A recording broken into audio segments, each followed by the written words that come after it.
so I'm excited because I want to show you the energy bites. And I love this recipe because it's literally, well, I do 3 ingredients. I don't really use maple syrup or honey in mine because I find the bananas sweet enough. And so, but you can certainly choose to do that. But I love this recipe because what we're trying to do is get fewer ingredients in recipes and still make them really, really delicious. So what this recipe calls for is a 3 cups of the old-fashioned oats. So this is about 3 cups. And then I need a cup of nut butter. So I'll just grab that. And what I've done here is, thank you. What I've done here is, I know these bananas look a bit wrong. They look very brown. That's because they come from my freezer. So I basically, you know, have bananas on the counter. They're getting 1 cup of that. So basically what I do when they get really overly ripe is I'll put them straight into the freezer. The bananas here, they're perfect for what I'm using them for. And I use bananas a lot in my, I'll do that. I'll use bananas a lot in my muffin recipes as well. And you know, you might say, well, I have a high potassium level, I shouldn't be eating bananas. And basically what I'm doing is I'm diluting them out in all these, in this recipe, and all these energy bites that I'm gonna be making. So that's something that can give you a bit of assurance that you can enjoy bananas in this way or in a muffin recipe without worrying that it's gonna, you know, shoot your potassium up. I'm just kind of making a dough, right? I don't know if anyone's cooking along. Just keep it coming. Yeah, keep it coming. Let's throw it all in. And then, this is my favorite part.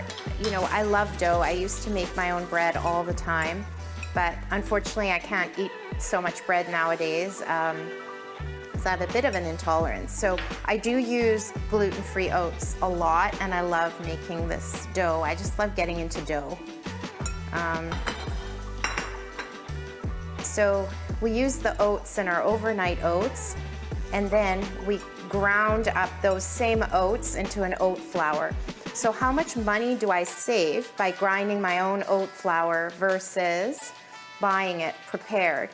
And you remember, like spices, as soon as you grind things, you are releasing fat. And so when you release fat, things go rancid. So, you know, the oat flour you buy in a store is never going to be as fresh as what you can kind of food process quickly at home. So I do love making my own stuff that way. And it's not hard. You maybe have one of these at home, like a little cookie scoop. I'm gonna stand over here. And I love it because it gives me the perfect measure. And then I just roll these into such cute, yummy energy bites. Can I freeze them, Dani? Absolutely, my friend. Perfect. Freeze them, because I notice with a lot of my patients and clients that people complain of that 3:30, 4 o'clock slump. They come home and guaranteed they haven't had a big enough lunch, so of course they're hungry. So if you didn't eat enough for lunch because you were rushed, this is a great snack before dinner.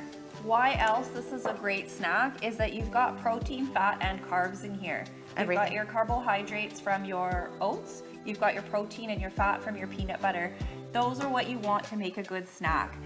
That's what's gonna keep you full to get you to that energy to your next meal. So these are great to pack with you to have at 3 o'clock or 5 o'clock on your drive home, before you get home, starving, raiding the cupboard for the crackers, the chips, you know, all the things that we crave when we're very hungry. Perfect. The other thing that we can use from our beautiful array here is we can use the chia seeds. We can just, you know, incorporate them into the dough and bump up the fiber a little bit, bump up the omegas. You can use ground flax or actual seeds, sesame seeds, flax seeds, whatever you have to bring into this dough, and it makes it just have a bit of different taste to it and different vitamins and nutrients. So it's a great little recipe.